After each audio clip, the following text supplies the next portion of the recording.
The letter that arrived after my daughter took her own life following her funeral read, "If you're reading this, Mom, it means I'm no longer in this world." I continued reading her message in a daze, unable to comprehend. Learning that my beloved daughter had ended her life at the age of 27 left me stunned. The pain was overwhelming, and I even considered following her. But the letter's final words were chilling. "Mom, please seek revenge on my behalf." Terrified, I rushed to the police. "I'm Mary, 63 years old. Thanks to my kind husband, I've led a happy life. Our pride and joy is our daughter Vivi, who is turning 27. She's beautiful and compassionate.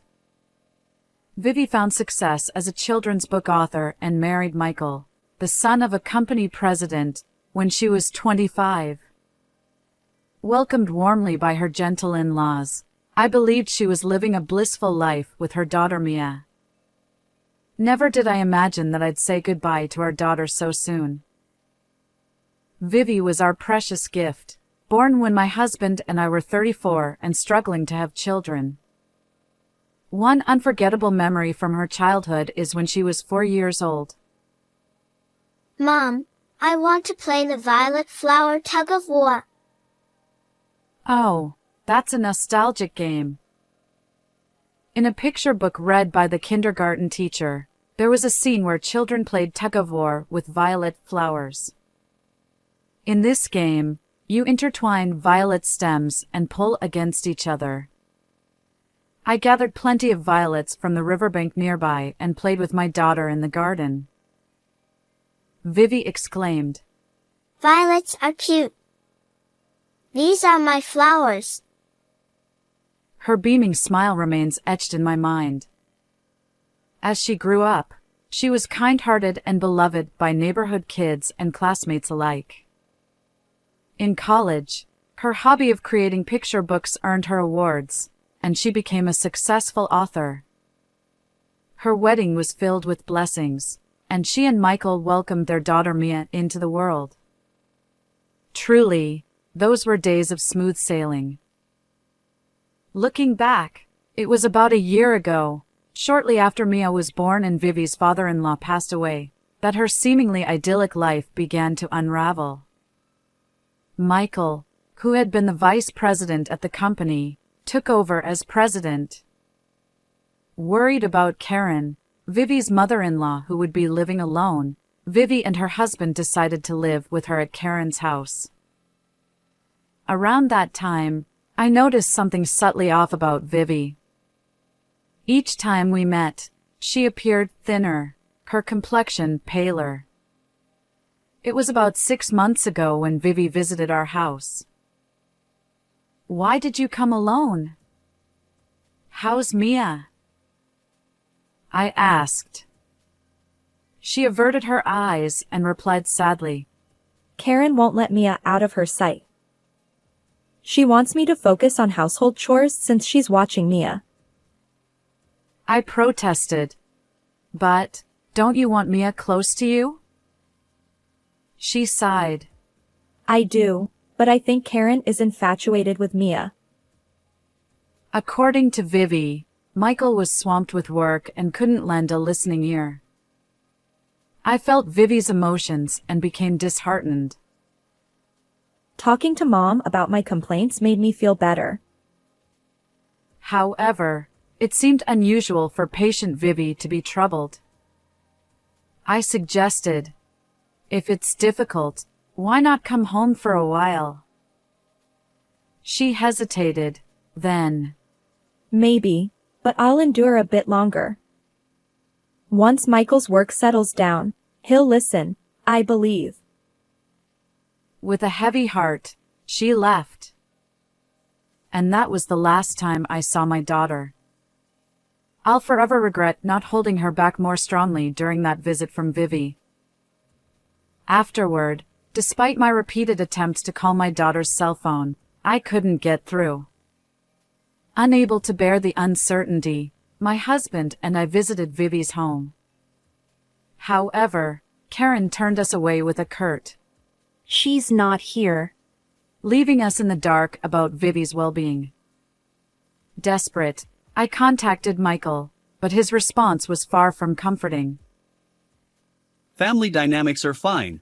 Besides, even if she's your only daughter, meddling in the affairs of a married child is overly protective, don't you think? His lack of understanding left me disappointed. As I worried about Vivi, time slipped away, and there was nothing more I could do. Then, several months later, Michael called out of the blue. Please stay calm. He began. Vivi has taken her own life. The unbelievable words left me in shock, and the world seemed to darken before my eyes. What? No way. I stammered, my trembling hands clutching the phone. According to Michael, Vivi had obtained poison online and left a farewell note on her computer. Life is too painful. I'm going to the other side. When he arrived home early one day, he found Vivi collapsed. Karen and Mia were out at the time. Despite Michael's efforts, Vivi was already cold, lifeless. An ambulance was called, but at the hospital, they confirmed her passing, and she was taken to the mortuary without any chance of treatment. I was deeply shocked. If Vivi was suffering so much, why didn't she confide in me? And the fact that Vivi, who cared so much for Mia, took her own life. I simply couldn't believe it. My husband and I rushed to the hospital, where we found Vivi lying there, unrecognizable. In a panic, I clung to my daughter, pleading, "No, Vivi. Please open your eyes." But no matter how much I called out, she remained silent. My husband's shoulders shook alongside mine. It felt like a nightmare, our precious treasure gone. The police questioned my son-in-law, who answered solemnly with a pale face. Despite investigating for any signs of foul play, Vivi's sudden passing yielded no suspicious clues. 4 days later, we attended her funeral, supported by my husband. At that moment, I suddenly noticed the 1-year-old Mia, whom Karen was holding. She seems a bit pale, I thought. Concerned, I approached to observe my granddaughter. But Karen sharply rebuffed me, saying, What are you doing? Don't touch her without permission. Helplessly, I withdrew my hand. It's heartbreaking that this poor little one lost her mother at just 1 year old, and I can't even hold her. As I observed my distressed daughter, I blamed myself for not being able to provide enough support. Later, my son-in-law offered to dispose of Vivi's belongings, but at that point, nothing mattered. All I wanted was my daughter's life. After the funeral, I returned home and collapsed, utterly drained of energy. A week after the funeral, my daughter's childhood friend Daisy visited our home. Astonishingly, she said, I have a letter from Vivi. Apparently, after Vivi's passing, an envelope arrived addressed to Daisy, containing a note and a letter for me. The note read, I'm sorry for the sudden request, but only Daisy can handle this. And then Vivi's message. If anything happens to me, please deliver this letter to my mom. Keep it private. Trembling, I accepted the envelope. My daughter, who had left without a word, had actually left a proper farewell. It was both heartwarming and heartbreaking, a mix of complex emotions, as I unfolded the neatly folded stationery. There, her familiar handwriting filled the page. The opening lines of the letter. If you're reading this, Mom, it means I'm no longer in this world. Made my vision blur with tears. However, as I continued reading, I was struck by a shock akin to being hit with a hammer. What does this mean? The letter revealed the tragic circumstances my daughter faced, imploring me to seek revenge on her behalf. The chilling contents froze my spine, and I considered rushing to the police. Yet, in the next moment, I hesitated. With no evidence beyond this letter, I knew the police wouldn't take it seriously. For the first time in my life, an intense anger surged within me. I won't let this go unpunished. I resolved to gather proof and take matters into my own hands. The next day, my husband and I headed to Karen's house. We rang the intercom, and the front door swung open when we announced our names. There stood my disheveled, steely-eyed Karen, glaring at us like a guardian deity. Are you two strangers now? What business do you have? She snapped. We've come to collect Vivi's belongings. I replied. Humph. I was thinking of disposing of them like trash. Do as you please. Her cold words cut through the air. But then, the piercing cries of a baby reached us. We hurried toward the living room, where a shocking scene unfolded. Little Mia sat on the cluttered floor, thin and dirty, wailing. An empty milk bottle lay nearby, and her swollen diaper revealed neglect.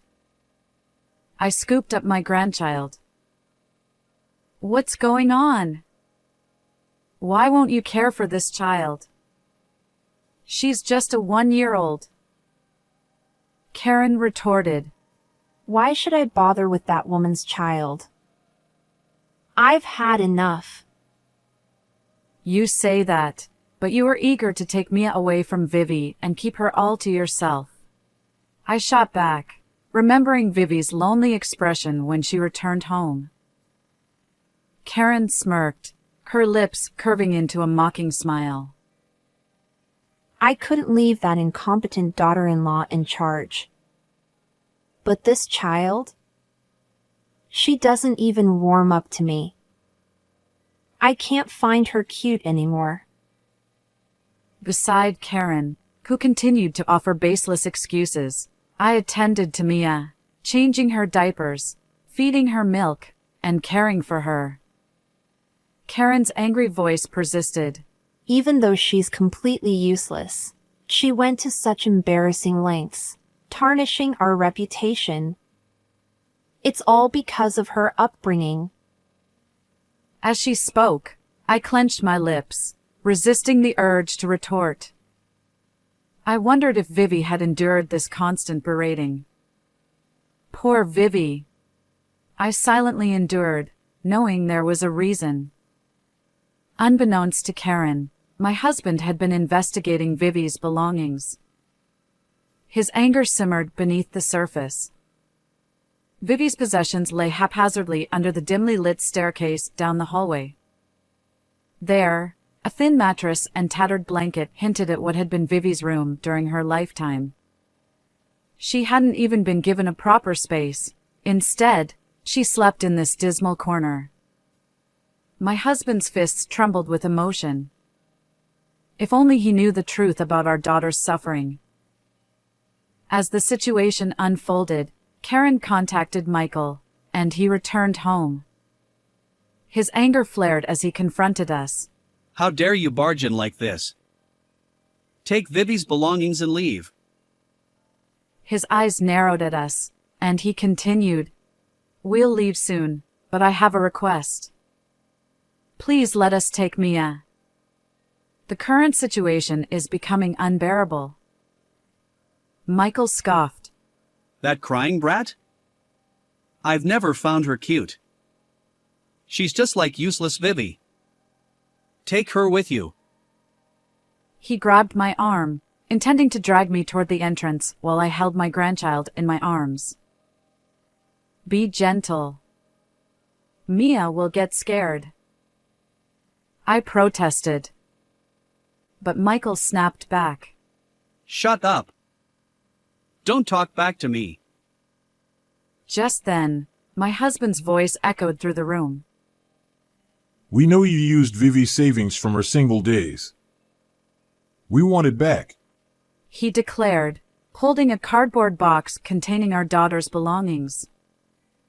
Michael stammered. What? I don't know anything about that. Vivi must have used it on her own. His face turned pale, and in that moment, my husband and I exchanged a knowing glance. We had all the evidence we needed. Vivi taking her own life is a lie.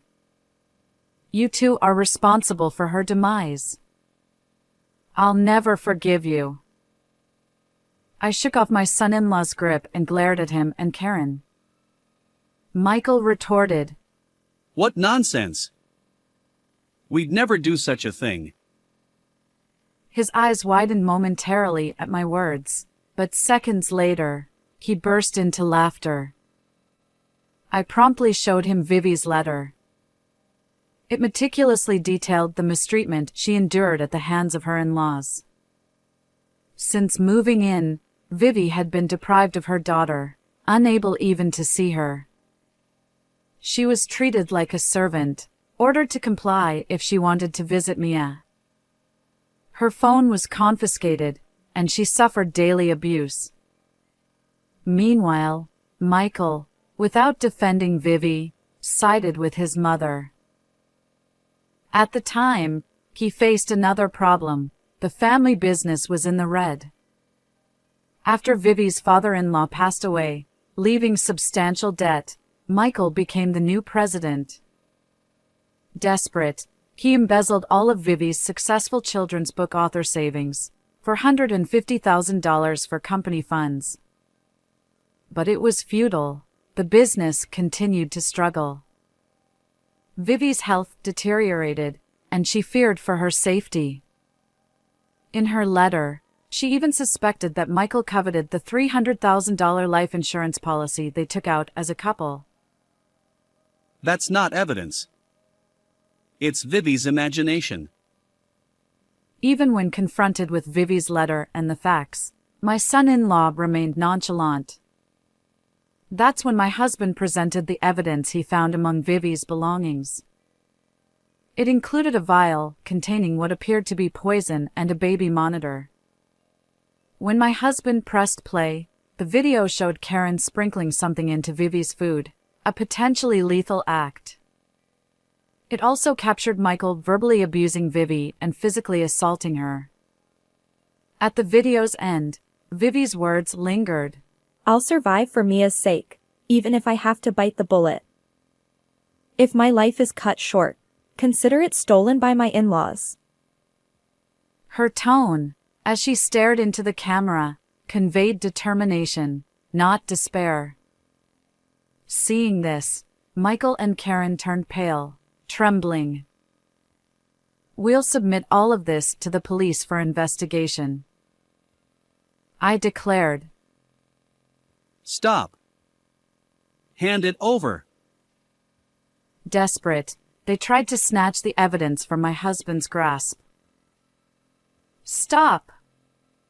This entire conversation is on speakerphone through my cell phone, I shouted, causing my in-laws to recoil. As a precaution, I had contacted Daisy to monitor the situation. My phone was connected in a call, and Daisy and Vivi's childhood friends were all listening. Daisy had already reported to the police. Realizing the dire situation, Michael, sweat forming on his forehead, suddenly changed his tune. Look, I'm sorry.